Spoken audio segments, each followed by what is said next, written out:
আপনার হাঁটুর যে কন্ডিশন মা, এটা একদম খুব সিরিয়াস লেভেলের হাড় ক্ষয় হয়ে গেছে। আপনি হ্যাঁ আমি দিশা ভাই কি আমি এই বাতার দাঁড়ামু পারি না যখন কট্টুস করতে ওই হইসুক গাছ সিনাল দাঁড়াইবে তাছাড়া দাঁড়াইবে আপনার আর কোনো কিছু করার নাই মা।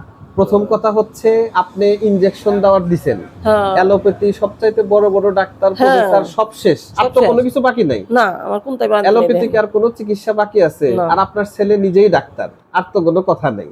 জিনে যাওয়াই নিয়ে যায় নিয়ে যাওয়ার আত্মা মানে না, সবাই কাছে চিকিৎসা শেষ, ইনজেকশনও দিবেন, স্টেরয়েড যে ইনজেকশন হাঁটুর মধ্যে আপনি আল্লাহ হারাই তালিছি না আপনার কাছে। আমার হাতে তো মা জাদু নাই, এখন আপনাকে যে আমি জাদুর মতো করে কমাইতে পারবো তা না। এখন ঘটনা হলো ওষুধ পানি খাইতে হবে, নিয়ম অনুযায়ী মানতে হবে। এমন খাবার খাওয়া যাবে না যাতে ব্যথাগুলা বেশি হয়, যেমন হাঁসের মাংস, পুঁই শাক, গরুর মাংস, সয়াবিন তেল, চিনি, তেলে ডুবানো খাবার, এগুলা খাওয়া যাবে না। কিছু খাইতেছি না, আপনি কইছেন একটা জিনিস খাইনি। এই যে আপনাকে যে আমরা টক দই খাইতে দিচ্ছি, তারপরে হচ্ছে আপনাকে যে সুন্দরভাবে ওজন কমাইতে বলতেছি, যত ওজন বাড়বে হাঁটুতে তত প্রেসার পড়বে, আরো ব্যথা বেশি হবে, তাই না? ওজন কমবে, ভালো লাগবে, এলা পয়সা থাকলে ওই যে আর এখন মুদ্রা কথা হলো যে মা আপনার আর আসলে কোনো চিকিৎসা বাকি নাই, এখন হাঁটু কাইটা চেঞ্জ করতে হবে। এখন হাঁটু কাইটা চেঞ্জ করা এটা কিন্তু আসলে অনেকেই হাঁটু আমাদের রোগী চেঞ্জ করে তারাও ভালো নেই। বার্ধক্যজনিত রোগ এগুলা যে আহামরি খুব ভালো হবে তা না, কিন্তু আমাদের চেষ্টা করতে হবে, ভালো থাকার চেষ্টা করতে হবে। আর 2 নাম্বার কথা হলো যে আপনি ইনজেকশন দেওয়া শেষ, ওষুধ খাওয়া শেষ, অর্থোপেডিক দেখানো শেষ, হাঁটু বিশেষজ্ঞ দেখানো শেষ, আর কোনো কিছু বাকি নেই।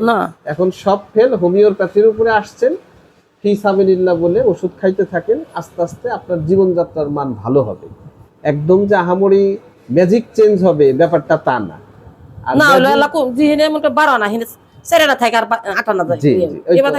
এই তো কমে যাবে ইনশাআল্লাহ, ভালো থাকবেন, সমস্যা নেই। নামাজ কালাম ডালে পূর্ব ফেললি আমার তাই মেনা আজকে ফজর নামাজ উঠপারি ফেলনি তাই তো এমনি হো কাইতে ফেলনি এমনি কাইতে ফেলনি এই কজন আজদালে এই কথা ফলো করে যাই।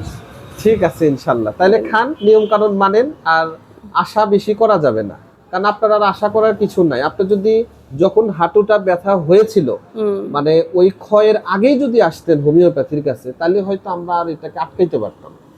6 বছর আর এই 6 বছরে তো কোনো কিছু বাকি নাই, আর কি করব আমি?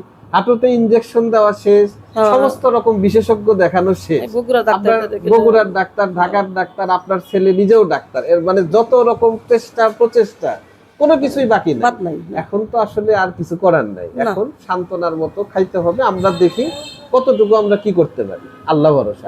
ঠিক আছে ইনশাআল্লাহ।